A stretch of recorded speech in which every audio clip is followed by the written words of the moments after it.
રાવલ હવે આગળ વાત કરીએ તો અંબાજીમાં યોજાનાર ભાદરવી પૂનમના મેળાની વ્યવસ્થા અંગે પત્રકાર પરિષદ યોજાઈ હતી। યાત્રાધામ અંબાજી ખાતે આગામી 1 સપ્ટેમ્બરથી ભાદરવી પૂનમનો મહામેળો શરૂ થવાનો છે। આ મેળામાં ગુજરાત નહીં પણ પાડોશી રાજ્યમાંથી પણ મોટી સંખ્યામાં યાત્રિકો પદયાત્રા કરી અંબાજી આવતા હોય છે।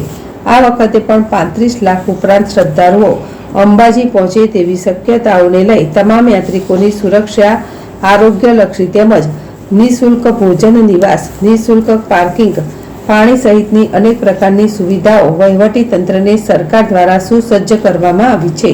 બનાસકાંઠા જિલ્લા કલેક્ટર અને જિલ્લા પોલીસ વડાના અધ્યક્ષ સ્થાને અંબાજી ખાતે પત્રકાર પરિષદનું આયોજન કરવામાં આવ્યું હતું અને ઉપસ્થિત પત્રકારો યાત્રિકો માટે ઊભી કરાયેલી સુવિધાઓથી વાકેફ કરાયા હતા, જ્યારે પત્રકારો દ્વારા પણ મંતવ્યો રજૂ કરાયા હતા। આ પ્રસંગે અંબાજી મેળાને લઈ તૈયાર કરાયેલી માર્ગદર્શિકા પુસ્તકનું વિમોચન કરવામાં આવ્યું હતું। અશોક નાણાવસિયા, જેડેશ ટીવી, અંબાજી।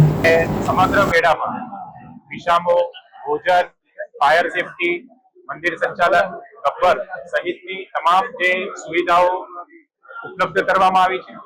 આ ઉપરાંત કોઈ પણ માઈ ભક્તને કોઈ પણ જાતની તકલીફ ના પડે તેના માટે પણ પોલીસ વિભાગ સહિત જિલ્લા તંત્રના 6500 થી વધારે જે કર્મચારીઓ છે એ કર્મચારીઓ ખડે પગે